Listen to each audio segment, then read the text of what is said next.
Hi, I'm Clive Forth from MTB Skills and you're tuned in to IMB for the Skills and Technique feature. Join us each issue for a thought-provoking insight into what makes up mountain biking skills and technique.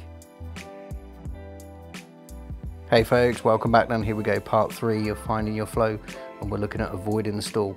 Opening shot, obvious manoeuvre to avoid stalling out on them routes is a sweet little manual. There are lots of different techniques you can use.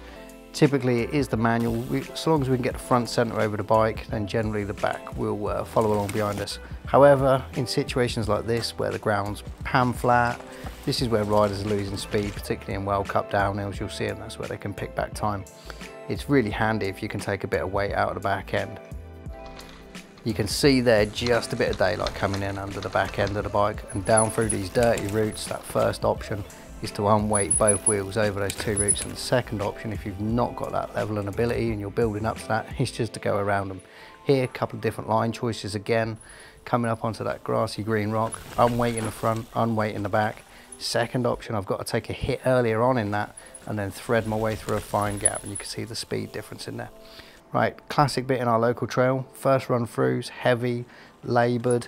I'm leaning into the bars and you can see the bike stall out. Second run through here, pace pretty much the same on the way in, exit speed totally different by doing a little bit of unweight in the front and rear. That third and final run, easy just to eliminate it all. So in slow-mo, first run heavy and planted, second run a little bit of unweight, a little skip of the bike, and that just helps me maintain a bit more speed through it. Same happens on corners as well. You can get a bit of a tight stall pointed corner, and a little lift, almost a mini manual to get you out of turn helps. Some stalls are a lot more obvious, and in this situation the whole thing becomes even more complex. There is actually a line on the way into here which I'm just queuing up. You come straight over a piece of rock. It avoids stalling and turning. They're the two things we really don't want. We don't want to be hitting into something and turning on the bar if we can help it. But if we come up and over that rock, we're going to hit the bar, we're going to have to lean the bike into the rock rather than steering it through the gap.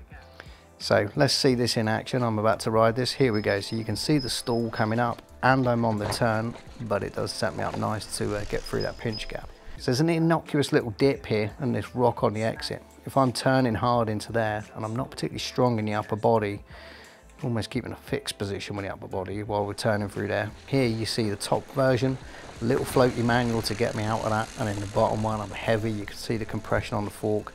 And if I've not practiced that, there's a potential I'm going to get snaggled and my bars are going to turn. Same here again, we've got an innocuous little dip, a piece of granite on the far side, and the best way is to float a manual through it. Flat ground, no pace, little power wheelie comes into play to get me through there. And in this situation, you're definitely best to be threading your way through and between these rocks, because you know that little small hit off the root and the little small hit off the rock is obviously a lot more palatable, let's say, than punting through those bigger bits of granite. Everywhere on the trail you're going to find these micro stalls, little square edges holding you up, and these bigger obvious stalls and sloping bits of rock and root and so on. As best we can do to thread through there, find a sweet line, the more likely we are to carry decent speed. Get out and practice and enjoy your ride, and we'll see you next time.